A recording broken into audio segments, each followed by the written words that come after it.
Hey yo, welcome to our channel today. On Wednesday afternoon, I pick up the children from school. It's like the lines at Disneyland. Just when you think you're getting close to the school, they take you around another building. Slowly moving forward, I eventually made it to the front of the line and found Dustin and Sarah waiting for me. Now that they are 13 and 14, I am not allowed to show any affection. Oh, disgusting dad. What if my friends see you doing this? Yes, they have reached the age where I work as a driver, an ATM, and a food bank. I answer the phone on Wednesdays because Hannah has her weekly project review. She leads the design team at the interior design company where she works. They build luxury office spaces and mansions as part of a national organization, ensuring each project is special. There's nothing worse than seeing something you paid handsomely for appearing in someone's corporate PR press release. Needless to say, I was surprised to see Hannah Sadin in the driveway. Maybe she left something behind that she needed. Otherwise, why wouldn't she go into the garage? While parked in my part of the garage, the kids jumped out and attacked the refrigerator. Hey, take it easy, guys. Save room for dinner. Setting my briefcase on the floor, I walked into the living room to find Hannah curled up on the couch, covered with a blanket. The day was warm, and the house was definitely not cold. Hey baby, what's going on? I don't feel very well. Well, my stomach is doing somersaults, and I'm having problems. What do you think this is? Must be some kind of flu.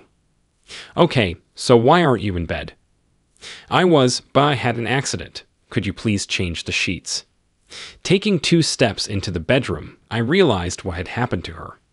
I went out to the garage and grabbed a nose clip and some latex gloves. At the very least, all of our beds come with waterproof mattress covers, an old habit from when the children were little and would climb into bed and sometimes have accidents. Now we are ready, but they will only crawl into our bed when they feel worse than the dog. I wasn't going to cook dinner after this ordeal, so I ordered pizza and took a shower, emptying a can of air freshener. I sure as hell hope I don't get what Hannah is struggling with. After a week of suffering and cleaning up the mess, Hannah made an appointment with our family doctor. It was pretty much a waste of time, predictable answers, probably the flu. Give it a little more time. See you in a week if this doesn't go away. So, 2 weeks later, Hannah went to the doctor again. She had lost several pounds because she didn't eat for fear it would come out the other end. Energy drinks became her cuisine. The doctor ran some blood tests, but nothing was far enough out of range to warrant any further action. Over the next few weeks, Hannah learned to live with it. She felt like crap, pun intended, and was wearing adult diapers and baggy pants to hide the fact. It was my job to pick up the groceries. No, I didn't use a list. It was easier to pay the full fare and have Hannah place the online orders. While the kids and I wanted something to do on the weekend, Hannah never felt up to it. We did some things without her, and our personal life suffered greatly.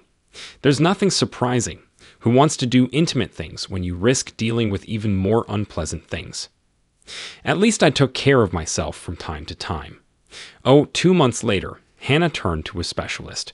Of course, she felt great the day before and on the day of her appointment. They did blood tests until our insurance deductible was met. Some elevated levels of unknown enzymes were found in her intestines. It made sense, but it wasn't explained why. Possibly Crohn's disease, but tests for that were negative. She was given the oh-so-popular, "keep an eye on this." One evening, I jokingly asked, "Do you think I make you sick?" "How can you say that? You've been great, taking care of me since this started. I'm so tired of fighting this. I wish they would find something, anything." Hannah's new life was that of a recluse. She worked a lot at home and rarely went outside.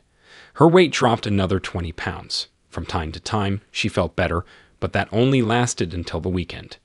The kids were so busy with their sports schedules that they really didn't notice how rarely Hannah attended their games.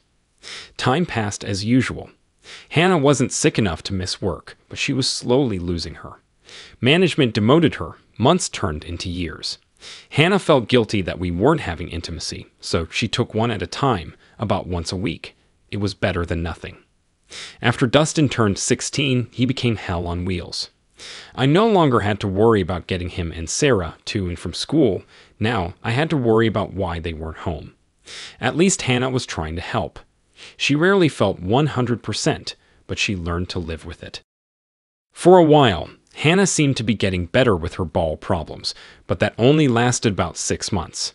When the problems returned, everything was just as bad as before.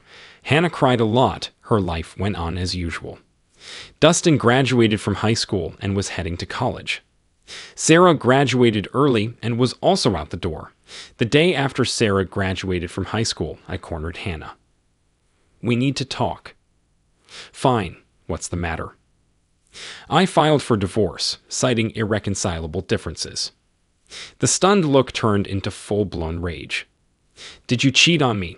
How can you do this to me? The kids have grown up, and it's time for me to move on. Now I know the last 5 years have been hard, but I never stopped loving you. What have I done to deserve this, Dennis Wilson?" Hannah's eyes widened. No matter how hard she tried, she could not hold back her tears. "You knew. This is a stupid question. I was just biding my time until the kids left for college. It was cheaper to support you while they lived at home. I hope it was worth it. But John, that was many years ago. We've already been through this. I'm sorry. I was wrong and shouldn't have done this." Cry me a river of tears. Wrong or not, you did it and felt no remorse. Heck, you even contacted him again once you felt better. Back off. As soon as I moved, Hannah instantly perked up. She no longer suffered from intestinal problems.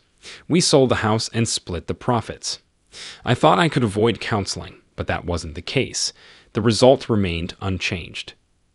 I would rather take a chance on a new search than continue with a known cheater. When I found out that Hannah was having an affair with Dennis Wilson, I was devastated.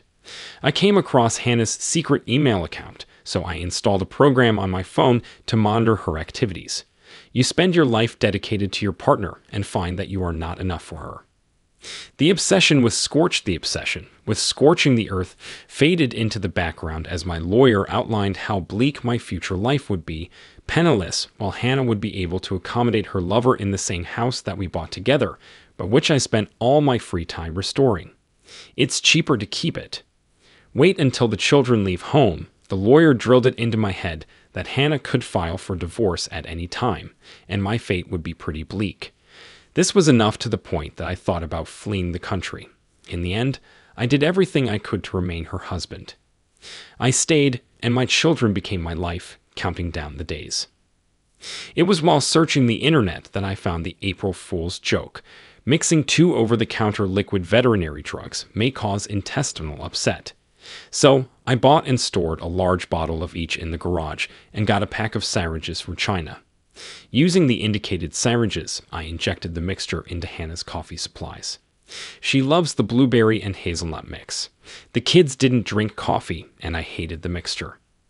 For the first few days, Hannah didn't complain at all, until I increased the dose of the formula. That's why that first Wednesday was so hard for her. I've clearly gone overboard. Of course, I used too much early on, but eventually I found a happy medium. It was enough to make her feel like crap, but not bad enough to send her to the doctor. It was funny how her friends, after drinking a cup of spoiled coffee together, then caught the flu. Friendly fire. I discovered that she turned Dennis down on multiple occasions. No, it wasn't because she didn't want him, she just didn't feel ready for it. He finally gave up after a few years.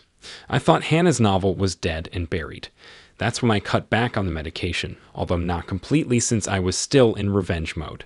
But then Hannah reached out to him again. I increased the dosage and Hannah relapsed a week later.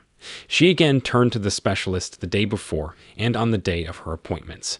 I made sure Hannah used conditioned coffee. Although she claimed that she was devastated and unprepared for my divorce petition, I was not moved by her tears. It was only after I gave her the investigator's report from 5 years ago that she realized how serious I was. Dennis's wife received a copy and named Hannah in her divorce petition. I made sure all of Hannah's friends and family received copies, which caused my phone to stop ringing. I was no longer the uncaring, heartless bastard who abandoned a hopelessly ill Hannah in her time of need. Dennis suffered greatly during the divorce. Now he eats ramen noodles and drinks water, while his ex-wife entertains his replacement. I find this to be revenge enough. As much as I'd like Hannah to know how I did it, I'm afraid I may have crossed some legal lines. So, I grin a lot. Will I get married again? Most likely no, maybe, who knows. I can't even enjoy dating without fearing the heartbreaking pain Hannah caused me. Tying heels is my last hope. Thank you, dear viewers, for joining us on this emotional journey. Your time and attention mean the world to us. If you found this story compelling, don't forget to hit that like button, subscribe to our channel, and ring the notification bell so you never miss out on our upcoming tales. Your support keeps us going, and we can't wait to share more captivating stories with you. Until next time, take care, stay curious, and may your days be filled with intriguing adventures. Goodbye for now.